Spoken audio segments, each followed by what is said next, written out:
में यहाँ पर पार्थिव शिवलिंग की पूजा की विधि बताई गई है। पार्थिव शिवलिंग में भी ऐसा है कि अपने घर में बैठकर, यहाँ पर तो लिखा है कि उन्होंने रेत का शिवलिंग बनाया था, तब भगवान उन पर प्रसन्न हो गए। कहते हैं हमारे जो विग्रह हैं देवताओं के, शैली दारुमयी लेख्या, जो ये अष्ट मूर्तियों का विधान बताया गया है, शैली दारुमयी मतलब लकड़ी की हो, मूर्तियां जो होती हैं लकड़ी की होती है, धातु की होती है, सोने की होती है, चांदी की होती है, आदि आदि जो विधान बताया गया है। लेकिन किसी के पास सोने चांदी धातु की ना हो तो काष्ठ की भी होती है। हमारे जगन्नाथ धाम में अभी रथ यात्रा हुई तो वहां पर आज भी काष्ठ की मूर्तियां हैं, भगवान श्री जगन्नाथ जी की काष्ठ के रूप में वो विराजमान हो जाते हैं, उसके रूप में वो दर्शन देते हैं। तो ये विधि है, इन विधि से हम अपने ठाकुर का स्वरूप धारण, वो विग्रह बना सकते हैं। ना हो धातु तो बोलते हैं मृणमयी, मिट्टी की बना दीजिए। और मृणमयी ना हो तो मनोमयी, मन में एक सुंदर सी छवि बना दी, हाँ मेरे ठाकुर जी के ऐसा स्वरूप है, मेरे ठाकुर जी का ये स्वरूप है, मेरे भगवती का यह स्वरूप है, मेरे इष्ट देवता का यह स्वरूप है, तो मनोमयी।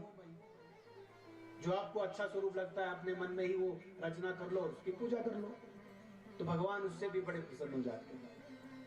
तो ये भगवान की भक्ति ही है जो भुक्ति और मुक्ति को देती है। भगवान के एक भक्त हुए हैं जिसका नाम है ध्रुव। ध्रुव जो थे, अब देखिए भगवान विष्णु में और भगवान की कथा में कोई भेद नहीं है। विष्णु महापुराण जो है वह भागवत का ही अंश है। विष्णु धर्मोत्तर हो गया, विष्णु पुराण हो गया, ये सारे भागवत जी के ही अंश के रूप में हमें मिलते हैं। और विष्णु महापुराण में भी अंश से ही अध्याय अंश है, प्रथम अंश है, द्वितीय अंश है, तृतीय अंश है। तो भगवान के इस पुराण में वही लीलाएं भागवत में हैं और वही विष्णु महापुराण में कही गई है, लेकिन थोड़ा सा कुछ अलग है कथाओं का प्रकरण विषय। एक बार क्या हुआ, प्रियव्रतोत्तान पादो मनो स्वायंभुवस्यतु द्वौ पुत्रो तो महावीर्यो धर्मज्ञो कथितो तवः। उत्तानपाद और उनकी दो पत्नियां थी, एक का नाम था सुरुचि और एक का नाम थी, क्या थी, बोलो, बड़ा अच्छा बोल रहे आप लोग। एक का नाम सुरुचि और एक का नाम सुनीति। बहुत सुंदर, नहीं पर तालियां माताओं के लिए। लगता है कि कथा सुन रहे हैं ना, नहीं तो फिर हमारे यहाँ से तो ऐसा लगता है कि कपड़ी बदले चार व्यास जी, ये फिर दुर्घटना जी कोई बाहर से धराली से आए होंगे नहीं। तो उत्तानपाद की दो पत्नियां थी। देखो शिक्षा में और संस्कार में देखो भेद क्या होता है। संस्कार में वो ताकत है और अच्छी शिक्षा और संस्कार में वो ताकत है कि वो भगवान से मिला देती है। अब सुनीति और सुरुचि जो थी, तयोरुत्तानपादस्य सुरुच्यामुत्तमं सुतः। जो उत्तम नाम का बालक था वह बड़ा अत्यंत प्रिय था उनको। किसको? राजा को और सुरुचि को। अभिष्टाया ममद्भूत ब्रह्मन् पितुरन्त्य बल प्रभः। अब एक बार क्या हुआ, सुनीति के जो पुत्र हुए उसका नाम ध्रुव हुआ। और ध्रुव भी एक बार उसके मन में जिज्ञासा जगी कि मेरे पिता जो हैं मेरी मां के साथ विराजित हैं राजगादी पर, और गोद में बैठा हुआ है उत्तम भाई, क्यों ना मैं भी अपनी मां की गोद में बैठूं, राज सिंहासन का सुख भोगूं, क्योंकि राजा का बेटा तो था ही। और उसके मन में जो जिज्ञासा लगी, तो जैसे ही वह राजगद्दी के समीप पहुंचा तो जो सुरुचि थी उसने उसको फटकार दिया और कहा कि राजा सनस्थितस्यांकं पितुर्भ्रातर ममाश्रितम्। यद्यपि तू राजा का बेटा है, तेरा अधिकार है इसमें बैठने का, योग्य तो है, लेकिन तूने मेरी कोख से जन्म नहीं लिया है, इसलिए तू इस राजगादी पर बैठने का अधिकारी नहीं है। और जब उसने अपनी विमाता के वचनों को सुना, बड़ा कष्ट हुआ उसको। और जब कष्ट हुआ तो उसने कहा क्रियते किम वृथा वत्स, क्रियते किम वृथा वत्स महान्नेश मनोरथः, अन्यस्त्रिभिः गर्भजातेन यस्सम्भूय ममोदरे। अरे तू तो अन्य स्त्री के गर्भ से जन्म लिया है तूने, लेकिन इस गद्दी को बैठने के लिए, इस राज सिंहासन को बैठने के लिए तुझे मुझे ममोदरे, मेरे गर्भ से जन्म लेना पड़ेगा। तो ऐसे ही कटु वचन जब बालक को चुभे, छोटा सा बालक है लेकिन इतना समझदार है, बोलते हैं ना कि घाव भर जाता है, कोई शस्त्र से अगर घाव लग जाए तो वो भर जाता है, लेकिन वाणी का जो घाव है वो कभी भरता नहीं है। इसलिए हमारे शास्त्रों में कहा गया है कि वाणी ऐसी बोली है, वाणी को बाण मत बनाइए, और वाणी रसना दंती, वाणी वैकुंठदायिनी, वाणी नरकाम यान्ति, वाणी सर्वांग भूषण। वाणी रसना दंती, यही वाणी है जो रस प्रदान करती है। बड़ा अच्छा सुंदर बोलता है, बड़ा अच्छा सम्मान करता है, वाणी मिठास है उसमें। कईयों की ऐसी कर्कश वाणी होती है, अरे भाई चुप रहे, तू जितना चुप रहेगा उतना अच्छा रहेगा, बिल्कुल कर्कश वाणी होती है। उन वाणी नरकाम यान्ति, इसी वाणी से अगर हम किसी को गाली दें तो पूरी हड्डी पसली एक हो जाएगी। इसलिए कहा गया है ना, जुबान में हड्डी नहीं है, इसलिए महापुरुषों ने इसका नाम लूली रखा। चाहे तो अपनी हड्डियां तोड़वा सकती है, जुबान में हड्डी नहीं है, लेकिन चाहे तो अपनी हड्डियां तोड़वा सकती है। तो वाणी रसना दंती, वाणी वैकुंठदायिनी, वाणी नरकाम यान्ति, वाणी सर्वांग भूषण। वाणी ही है जो मनुष्य का आभूषण है।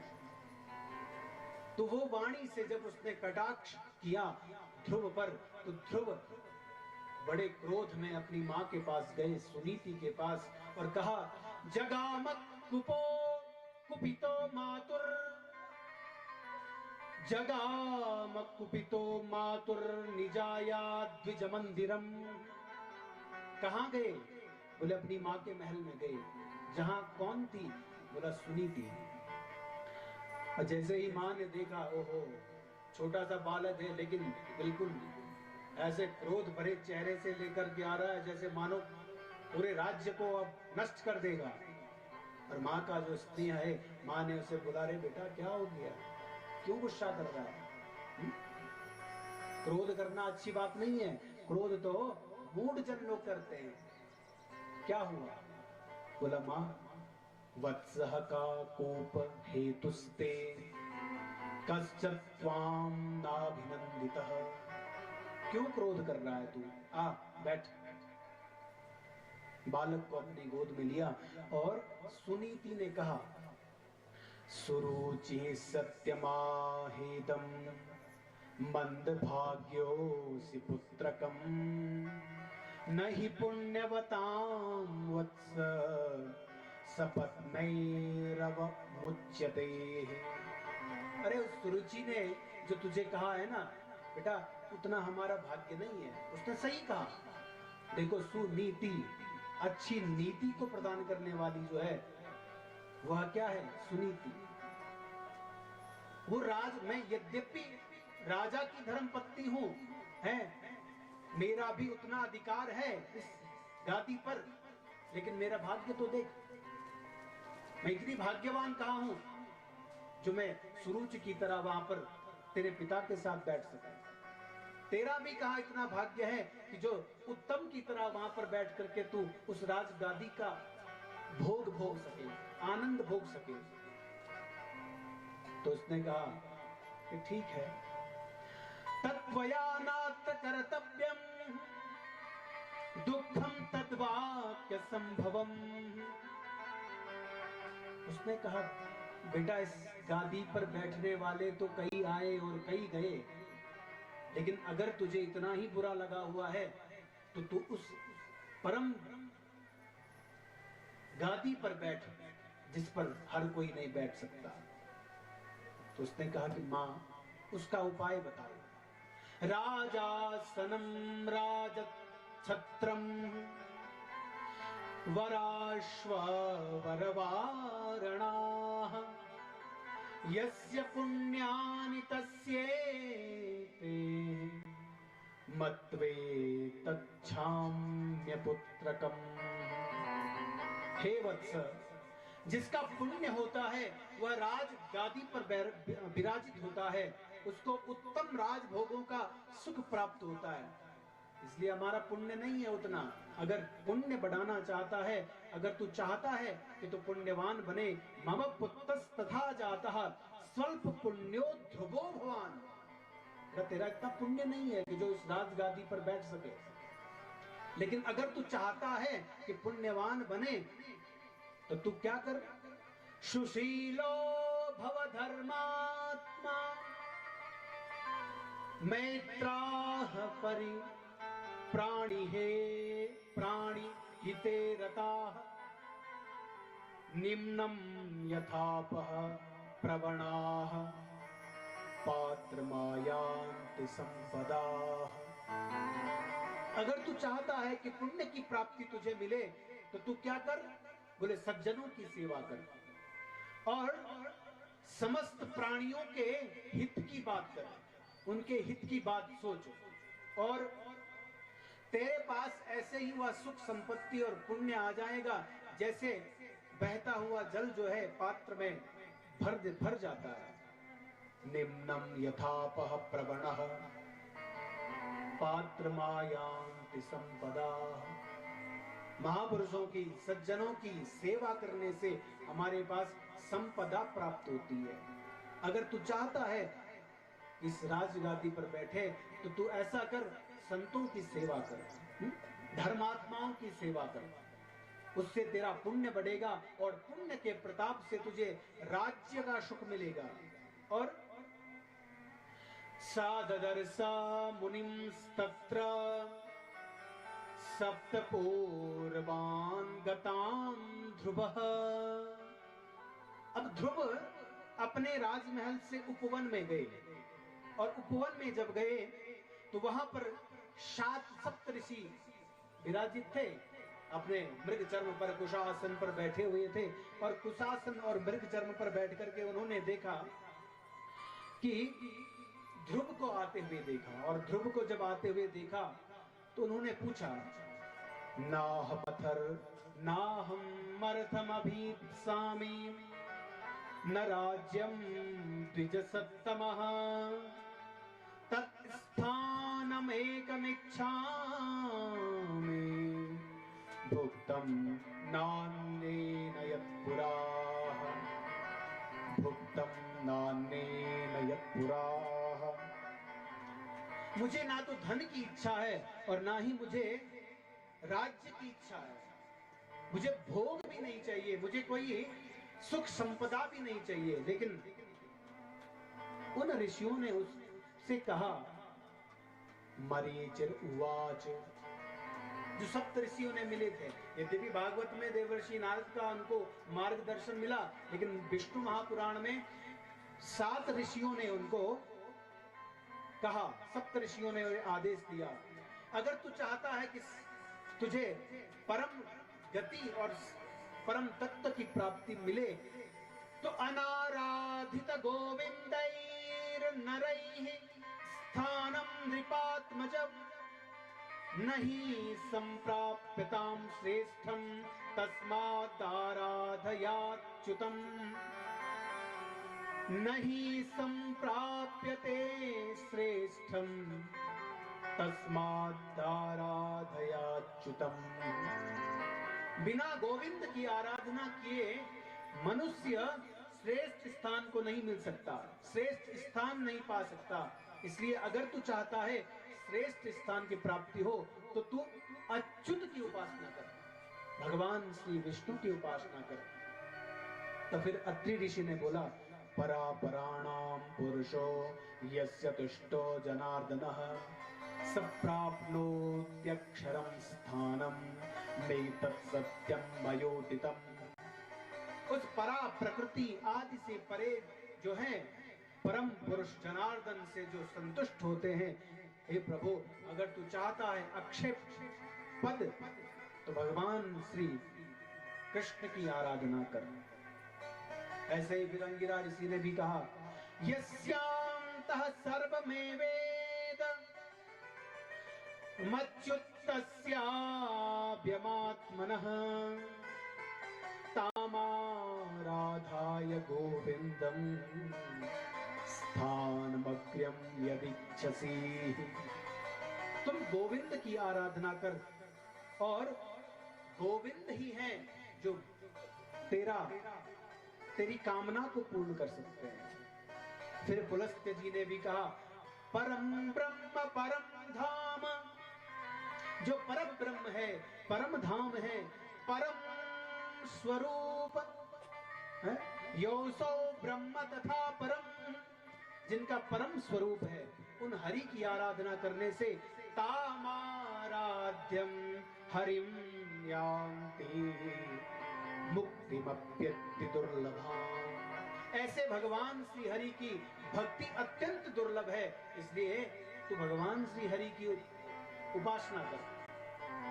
फिर पुलह ऋषि ने कहा, ऐन्द्र मिन्द्रः परम स्थानम यामाराध्य जगत्पतिं प्रापयज्ञपतिं विष्णुं तामाराधाय सुव्रतम्। यज्ञपति भगवान विष्णु की आराधना कर। क्रतु, वशिष्ठ, सब ऋषियों ने उन्हें कहा, और कहा, यथाचाराधनं तस्य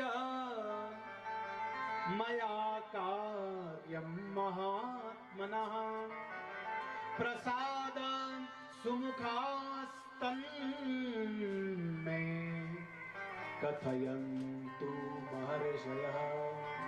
हे प्रभु, आप सबने मुझे जो मार्गदर्शन दिखाया है, मैं उस परमात्मा की आराधना प्रसन्नता पूर्वक करूंगा। और उन्होंने एक मंत्र दिया, हिरण्यगर्भ पुरुषः प्रधानाव्यक्तरूपिणे नमो वासुदेवाय शुद्ध ज्ञान स्वरूपिणे नमो वासुदेवाय नमो वासुदेवाय नमो वासुदेवाय। ओम नमो भगवते वासुदेवाय का यह 12 मंत्र जपने लगे, और जपते जपते उन्होंने कहा, यब मैं मधुर वनम प्रतीक्षयावतः। कहाँ गए? यमुना के तट पर मधुवन में, उस मधुवन में गए जहाँ मधु नाम नामक दैत्य ने, मधु नामक दैत्य का संहार वहां पर हुआ। मधु नाम के दैत्य ने वहां पर तपस्या करी थी, ऐसी ऐसी कथाएं आती हैं, इसलिए उसका नाम मधुबन भी पड़ा। आगे चल करके कुछ वर्षों तक वहां पर मधु नामक जो दैत्य था वह वहां पर रहने लगा, और पृथ्वी तल में जो मधुवन नाम से उसका वह वन विख्यात हुआ। मधु संज्ञम महापुण्यम जगाम यमुना तटम, यमुना के तट पर मधुवन में गए। ततो मधुवनम नामम ख्यात मत्र महीतले हत्वा चलवनम रक्षो मधुपुत्रम महाबलम शत्रुघ्नो मथुराम नामा पुरीम यत्र चकार। फिर मधु के जो पुत्र लवण नामक हैं, जो राक्षस हुए थे, उसको शत्रुघ्न ने मारा और मधुरा फिर मथुरा वहां पर स्थापना करी, मथुरा की स्थापना करी। बोले शंकर भगवान की जय, कृष्णचंद्र भगवान की जय, कृष्णचंद्र भगवान की जय। आज मन से वाणी से ध्रुव जी गए हैं, भगवान का स्मरण करते हुए चलो अपने भगवान का स्मरण गाएं, भाव प्रेम से गाएंगे, सब कुछ गुनाए। मनमोहन मूरत तेरी प्रभु, मनमोहन मूरत तेरी प्रभु, मिल जाओगे आप कहीं ना कहीं। घर से जब निकले हैं और उस परमात्मा के फूल में निकले हैं, कहते हैं कि जिस श्रद्धा से हम चल रहे हैं परमात्मा के लिए, तो परमात्मा की हम कदम करेंगे तो वो कदम करके हमारे पास आएगा। तो चले इस मन को देते हुए परमात्मा को सी चलो। मन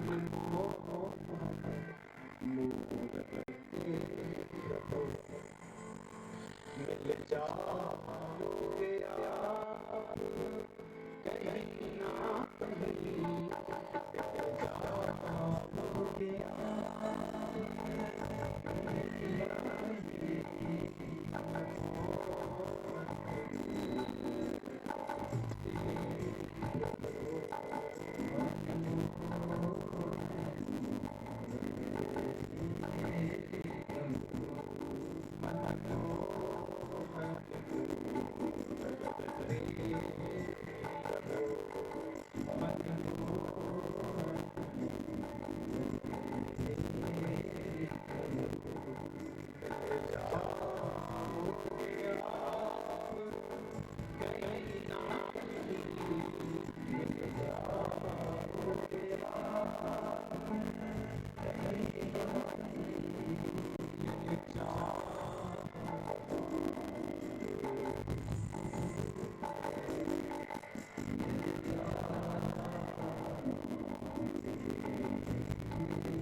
सरयू तट पर मिल जाओगे आप कहीं ना कहीं, मिल जाओगे आप कहीं ना कहीं, मनमोहन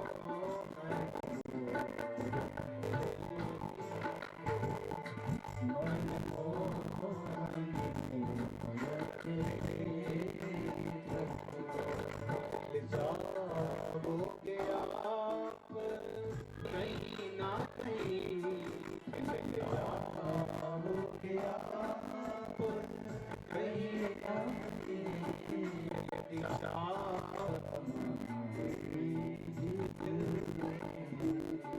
तो ढूंढ ही लेंगे कहीं ना कहीं, तुम्हें ढूंढ ही लेंगे कहीं ना कहीं, मनमोहन।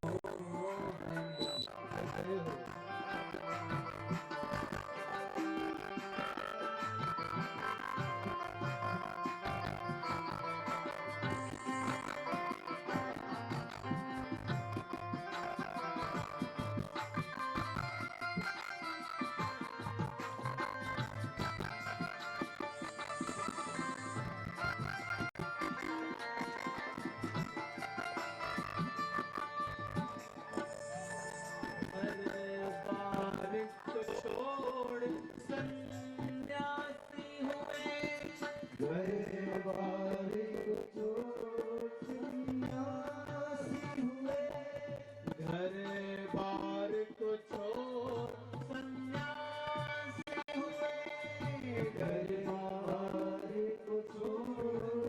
सन्यासी हुए, सबको परित्याग उदासी हुए, सबको परित्याग उदासी हुए, सबको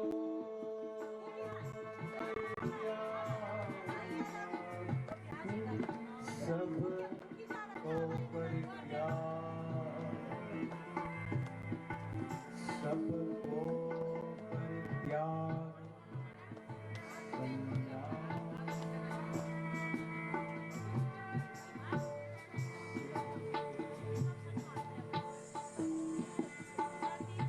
घर-बार को छोड़ सन्यासी हुए, घर-बार सन्यासी हुए, सबको परित्याग उदासी हुए, बन बन खाक तेरी मिल जाओगे आप कहीं ना कहीं, मिल जाओगे आप कहीं ना कहीं, मनमोहन मूरत तेरी प्रभु, मनमोहन मूरत तेरी प्रभु, मिल जाओगे आप कहीं ना कहीं, मिल जाओगे आप कहीं ना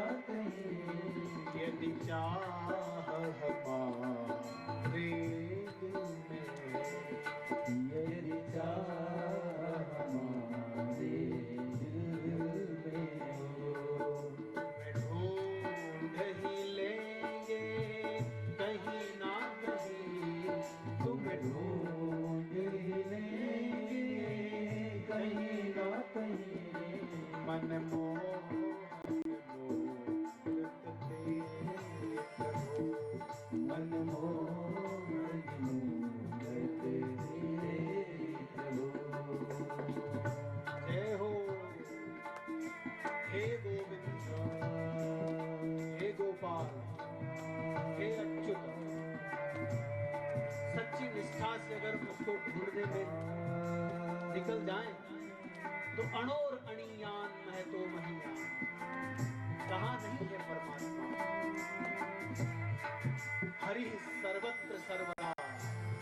हरि व्यापक सर्वत्र समाना। इसलिए हमारे शायरकारों ने भी कहा, ना ही किसी की जत में वो, ना ही वो हद में है, या तो कहीं भी है नहीं, या फिर वो सब में है। सब में है। हरि सर्वत्र सर्वदा, हरि सर्वेषु भूतेषु, तस्मात् सर्वेषु भावेषु मां मनुस्मर युध्य च।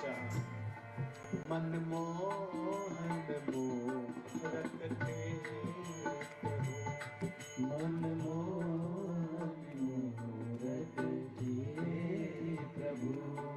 मिल जाओगे आप कहीं ना कहीं, मिल जाओगे आप कहीं ना कहीं, यदि चाह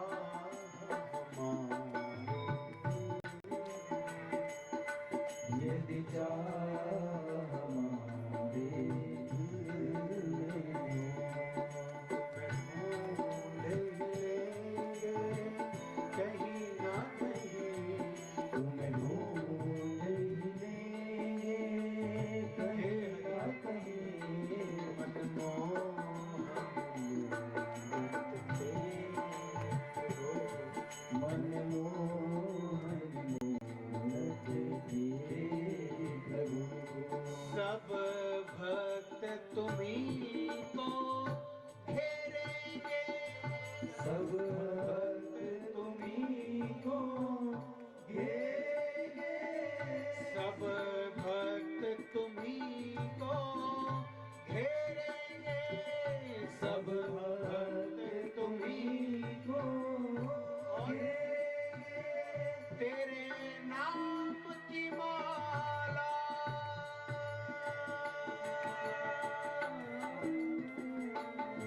तेरे नाम, तेरे नाम, तेरे नाम, तेरे नाम, तेरे नाम।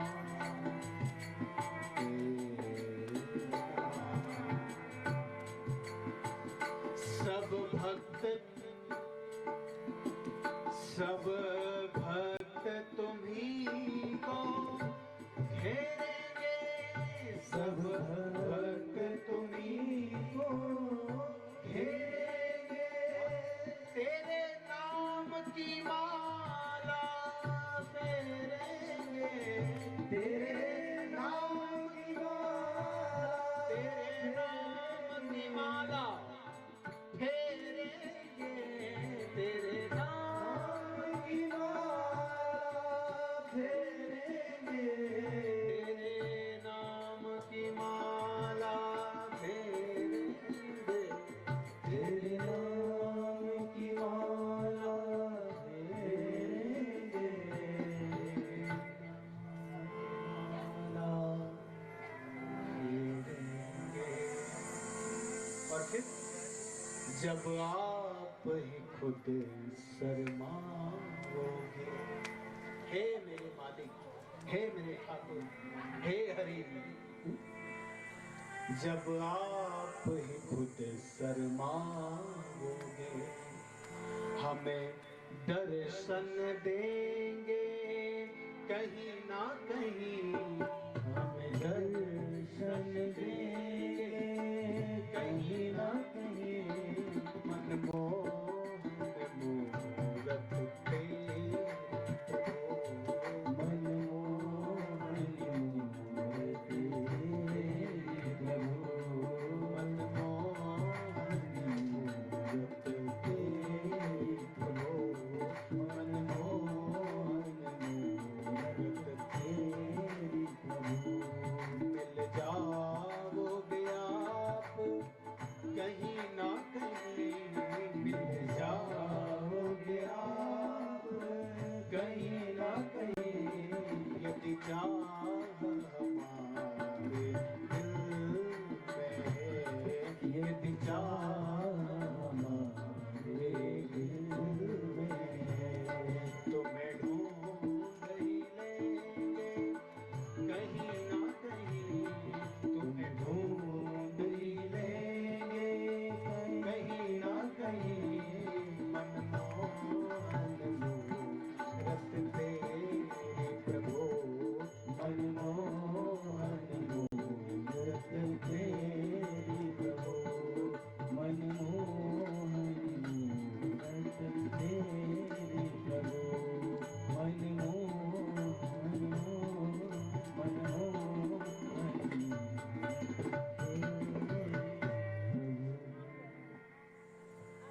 कृष्णचंद्र भगवान की जय। तो सब भक्त तुम्ही को घेरेंगे, मिल जाओगे ना, सब घेर देंगे आपको। और क्या करेंगे? तेरे नाम की माला फेरेंगे, फेरेंगे, फेरेंगे, जब आप ही खुद शर्माओगे। तो दर्शन देंगे कभी ना कभी,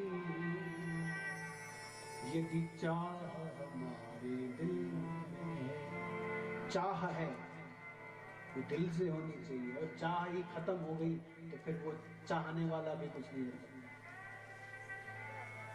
चाहत ही तो है जो आपको इस कथा में लिया है। एक चाह ही तो है जो आपको इस कथा के पांडाल तक लिया है। चाह ही न होती, कुछ और चाह होती तो और जगह होती। चाह अच्छी है इसलिए पांडाल तक बैठे हुए हैं।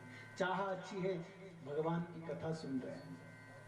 तो भगवान की कथा हम कभी गंगा के तट पर बैठ करके सुने, कभी यमुना के तट पर बैठ करके हम सुने, कभी हरिद्वार में बैठ करके हम सुने, कभी गंगोत्री में माँ गंगा के पास बैठ करके हम सुने, कभी इन उपवनों में, इन वनों में, इन जंगलों में बैठ करके हम भगवान की कथा सुने। तो मिल जाएंगे आप कहीं ना कहीं। किसी कथा में कभी भगवान का अनुग्रह हो गया और भगवान की ऐसी कृपा हो गई और हमारा पुण्य ऐसा बढ़ गया कि भगवान के दर्शन हो गए, तो फिर जन्म मृत्यु से इसका बंधन छूट जाता है।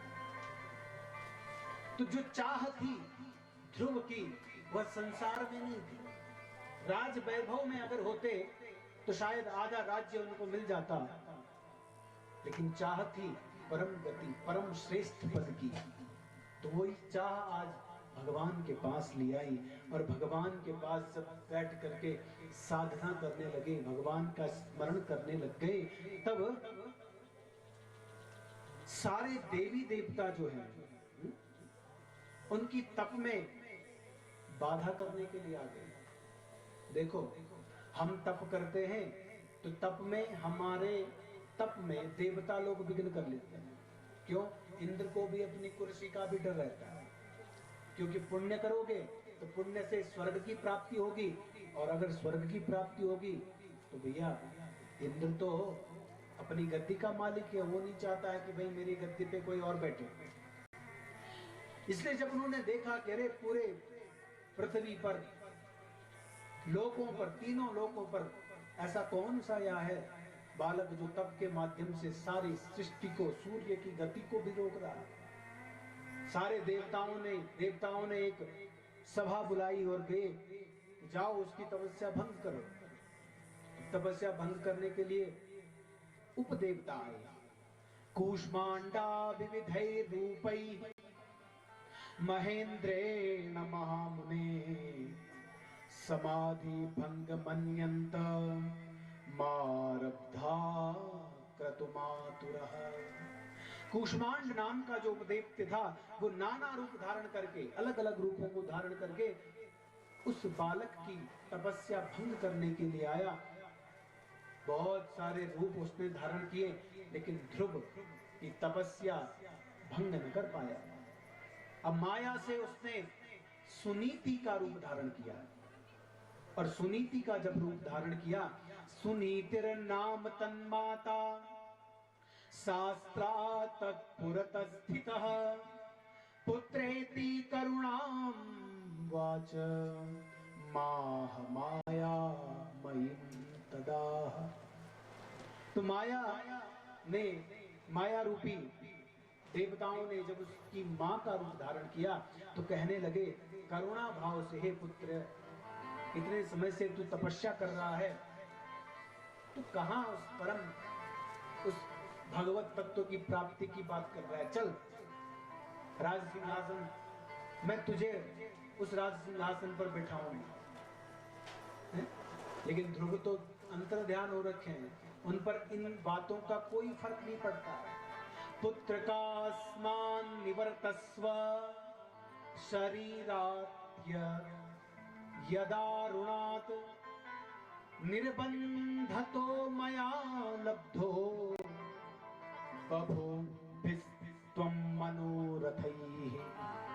अरे तूने इतनी छोटी सी बात अपनी माँ विमाता के, अपनी माँ के वचनों का इतना आपने इतना मन में ले लिया कि आप राज्यपाट को छोड़ करके भगवान की तपस्या में लग गए। अभी से आपको ये शोभा नहीं देती है, अभी आप बालक हो, ये बाल हट अच्छी बात नहीं है। अभी तो क्वच त्वं पंचवर्षीयः क्वचेत् दारुणं तपः।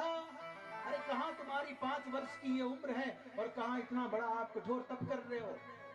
निवृत्तताम मनः कष्टान निवर्धान फलवर्जितान। अरे ये तो बड़ा कष्ट में आप जी रहे हैं, इसको छोड़ो। ये क्लेश की बातें जो है, ये मन में आपका जो दुर्भाव है, छोड़ो ये सब, चलो राजपाट की ओर, चलो हमारे यहाँ। अरे मैं तो तुम्हारी माँ हूँ, क्या तुझे अपनी माँ पर करुणा नहीं आती?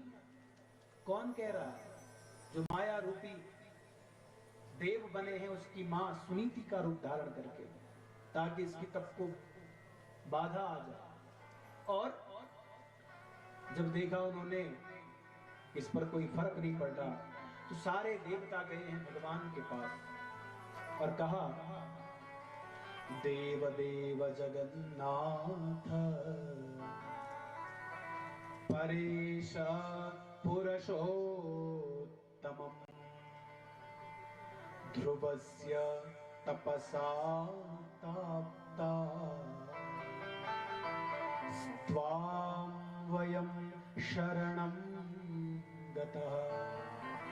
हे देवादिदेव, हे जगन्नाथ, हे पुरुषोत्तम, हे परमेश्वर, हम ध्रुव के तप से संतप्त हैं, हम आपकी शरण में आए हैं। प्रभु आप कुछ ऐसा मार्ग बताइए। भगवान प्रसन्न हुए, देवताओं का स्वागत किया। अरे देवताओं, मैं तुम्हारे दुख से दुखी हूँ, लेकिन तुम चिंता न करो। देवताओं को भी चिंता थी कि अरे यह बालक जो है न जाने किस की प्राप्ति के लिए इतना बड़ा तप कर रहा है, इसके मन में पता नहीं कौन सा संकल्प है जो इतना बड़ा तप कर रहा है। हमने तो कई प्रयास किए प्रभु, लेकिन उस पर कोई फर्क ही नहीं पड़ता। तो उन्होंने कहा कि तुम चिंता न करो, न विद्मः किं सशक्रस्तुम। हे देवताओं, तुम चिंता न करो, वह ना तो इंद्रत्व चाहता है, न शक्रत्वम, न विद्मः, न सूर्यस्तम किमभीप्सति। उसको ना तो इंद्रत्व की प्राप्ति चाहिए, न सूर्यत्व की प्राप्ति चाहिए, न कुबेर, न वरुण, न चंद्रमा, उसकी कोई अभिलाषा नहीं है। वित्तवा वित्तपाम्बुज सोमानां साभिलाषः पदेषु किम्। वह इंद्र को सांत्वना दी। भगवान ने बोला कि तू चिंता मत, तेरी कुर्सी तेरे लिए बनी है, उस पर कोई नहीं बैठने वाला, इसलिए तुम परेशान न हो, मैं उसको दर्शन देने के लिए जाता हूँ। और जैसे ही गए भगवान शंख चक्र गदा पद्म लेकर के, और जैसे ही ध्रुव के समीप गए और भगवान कहने लगे, ओत्तान पादे भद्रं ते तपसा परितोषितः वरदोह मनुप्राप्तो वरं वरयसो व्रतम् बाह्यार्थ निरपेक्षं ते मयि चित्तं यदा हितं तुष्टोऽहं भवतस्तेन तद् वृणीष्व वरं परम्। भगवान बोले, ओत्तान पादे भद्रं ते तपसा परितोषिता। हे उत्तान पाद के पुत्र ध्रुव, तेरा कल्याण हो और मैं तेरी तपस्या से बड़ा प्रसन्न हूं, परितोषिता, बड़ा प्रसन्न हूं, इसलिए वरम वृणेश्वर, वर मांग। उसने जब वर मांगने के लिए कहा तो उन्होंने कहा कि प्रभु श्रुत्वेथं गदितं तस्य देवदेवस्य बालकः उन्मीलिताक्षो तदृशे ध्यानदृष्टं हरिं पुरः। जैसे ही ध्रुव ने आंखें खोली, भगवान उन्मीलिताक्षो दृश्यते, तत्र से देखा सामने पे शंख चक्र गदा शारंग वरासीधर मच्युतम किरीटिनं समालोक्यं जगाम शिरसा महिम। शंख चक्र गदा पद्म लेकर के भगवान प्रकट हुए हैं। अब ध्रुव को देखा और भगवान ने ध्रुव को देखा, ध्रुव ने भगवान को देखा। अब ध्रुव को लगा कि प्रभु अब मैं आपकी स्तुति कर पाऊं तो कैसे करूं, मुझे तो आपकी स्तुति भी नहीं आती करती। किम बदामि स्तुतावस्य केनोक्तेनस्य संस्तुतिः इत्याकुलमतिर्देवं तमेव शरणं ययो। इतने व्याकुल हो रहे हैं भगवान की स्तुति करने के लिए ध्रुव, तब भगवान ने उनके मन के भाव को जान लिया और कहा, भगवान ने अपना शंख लिया, शंख प्रांतेन गोविंदस् तम स्पर्श कृतांजलिं उत्तानपादतनयं द्विजवर्यं जगत्पतिः।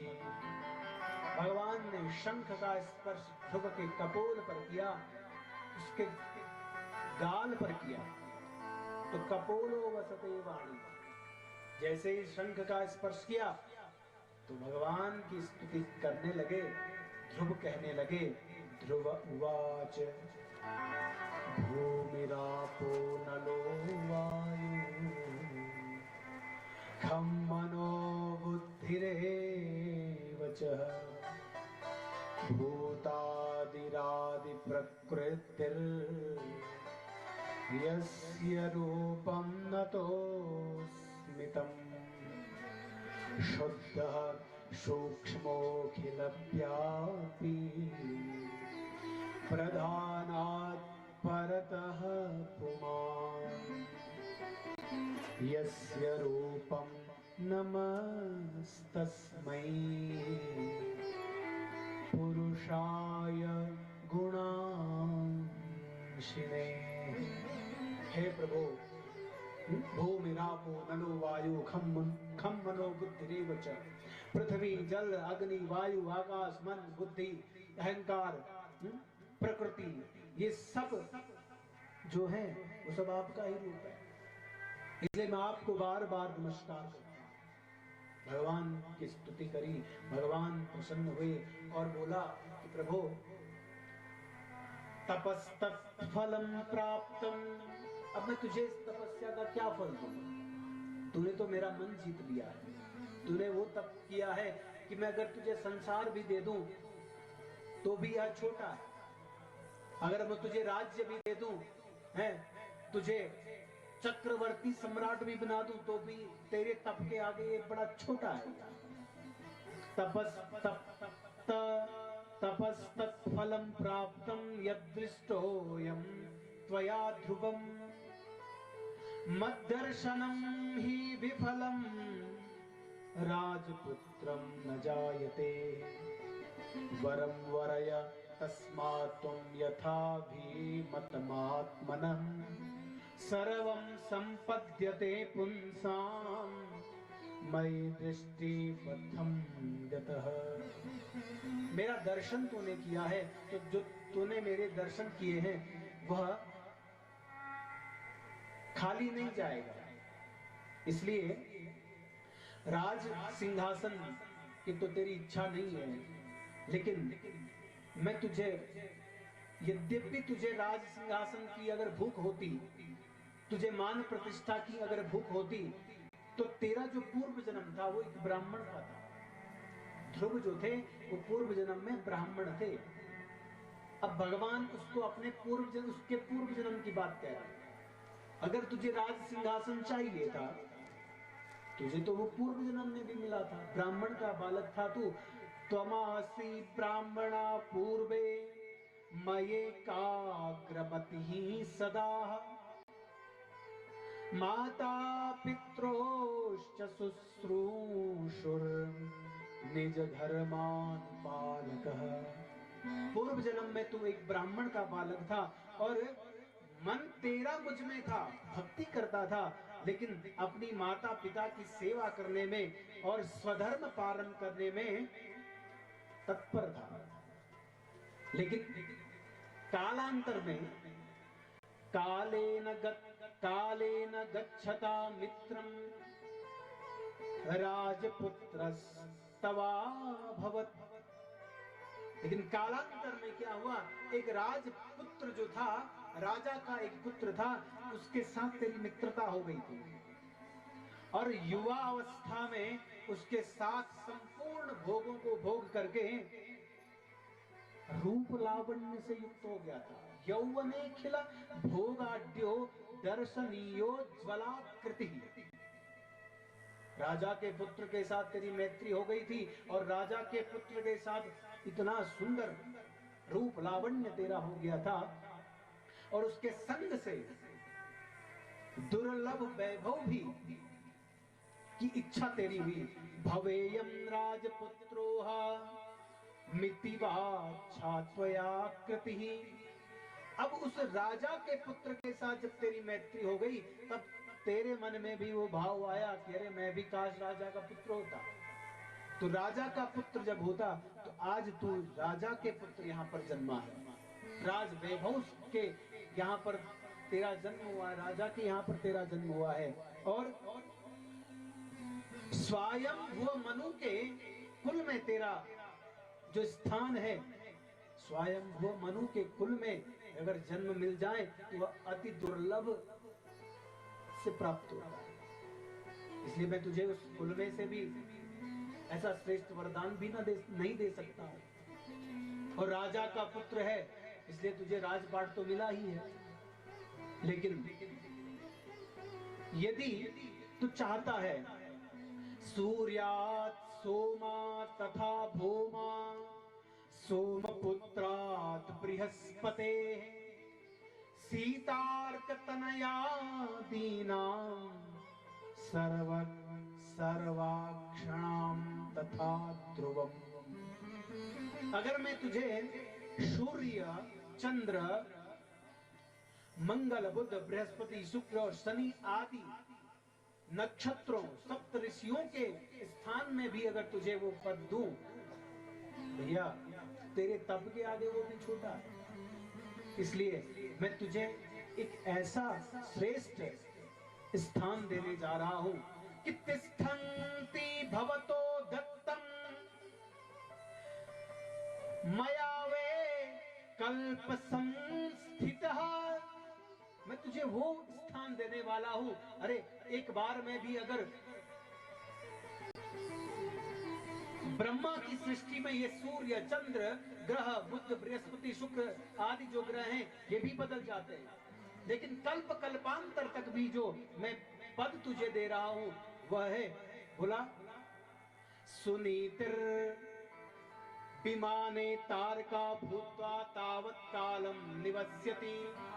सप्त ऋषियों से ऊपर जो तेरा स्थान होगा वह होगा ध्रुव के नाम से। ध्रुव माने अटल, ध्रुव माने निश्चल, जो कभी नष्ट नहीं होता। तो भगवान ने उसको वो स्थान दिया और भगवान ने जब उसको वह स्थान दिया तो कहा कि जो तेरी माता है ना सुनीति, वो तारे के रूप में हमेशा तेरे साथ रहेगी। विमाने तारका भूत्वा तावत् कालम निवस्यति। और कल्प कल्पांत तक जो तेरी स्थिति है, युग युगांतर तक तेरा वह स्थान बना रहेगा। आज भी ध्रुव के नाम से, ध्रुव माने निश्चल, ध्रुव माने अटल, तो आज भी हम आकाश में ध्रुव तारा के नाम से उनका दर्शन करते हैं। बोले शंकर भगवान की जय, कृष्णचंद्र भगवान की जय। और जैसे ही महान ध्रुव की भक्ति को देख करके उनके जो आगे वंशज हुए हैं, उनका नाम और पुण्य की कीर्ति गाने लगे। और नाम और पुण्य की कीर्ति का जब उनको लगा कि अरे हमारे कुल में ऐसे ऐसे भक्त हुए, तो उनके ही कुल में जब आगे चल करके उनका वंश चला, तो राजा वेन और पृथु का चरित्र आगे चल करके राजा पृथु और वेन का शासन हुआ। और वो कथा हम सुनेंगे कल। आज की कथा को हम यहीं पर विराम देते हैं और आए हुए आप सभी महानुभावों का व्यासपीठ से मैं स्वागत वंदन करता हूँ। और 5 मंदिर समिति, गंगोत्री और मुखवा ग्राम सभा मुखवा, समस्त क्षेत्रवासी आप सभी का धन्यवाद करता हूँ। और कथा श्रवण करने आए आप सभी महानुभाव, हमारे तीर्थ पुरोहित, पूज्य संत वृंद, पूज्य जितनी भी यहाँ पर हैं जड़ चेतन, जितने भी यहाँ पर देव हैं, आप सभी को प्रणाम करता हूँ व्यासपीठ से। और आप सभी का स्वागत और वंदन करता हूँ। कल फिर 1 बजे मुलाकात होगी और 1 से 4 बजे हम कथा श्रवण करेंगे। अधिक से अधिक लोग आप आइए, कुछ मिनट विष्णु महापुराण और भगवान श्री नाम नारायण के नाम की हम संकीर्तन करें भाव प्रेम से। नारायण नारायण भज मन नारायण, नारायण नारायण। सब लोग नाम में ही वो ताकत है।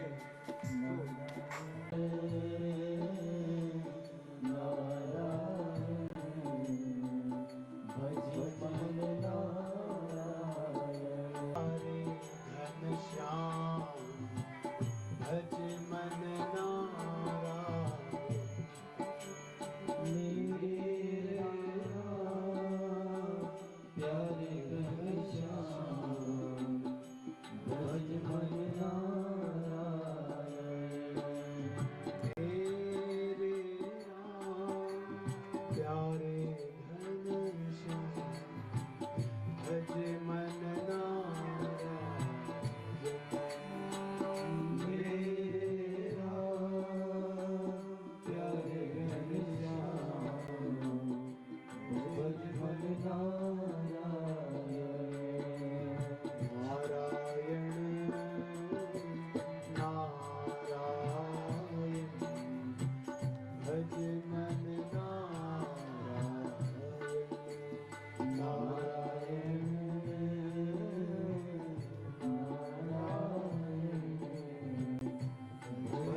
भज मन रे राम प्यारे घनश्याम भज मन नारायण मेरे राम प्यारे घनश्याम भज मन नारायण नारायण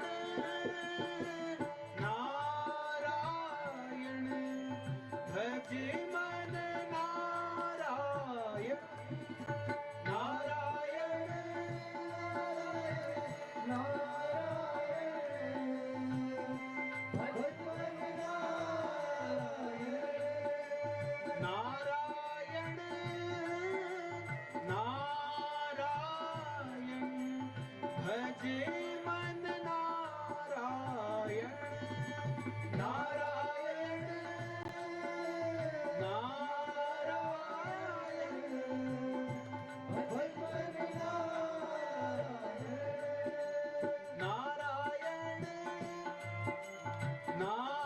नारायण भज मन नारायण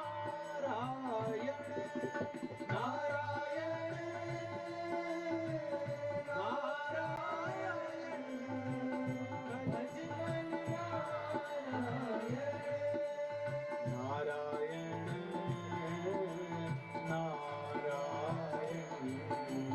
भज मन नारायण नारायण नारायण भज मन नारायण नारायण नारायण भज मन नारायण नारायण नारायण भज मन नारायण नारायण नारायण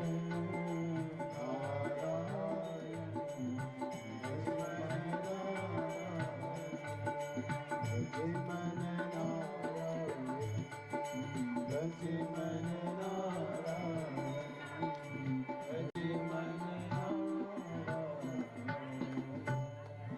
विष्णु महापुराण की जय, गंगा मैया की जय, यमुना मैया की जय, भद्र विशाल भगवान की जय, सोमेश्वर देवता की जय, नागराज भगवान की जय, नरसिंह देवता की जय। भगीरथ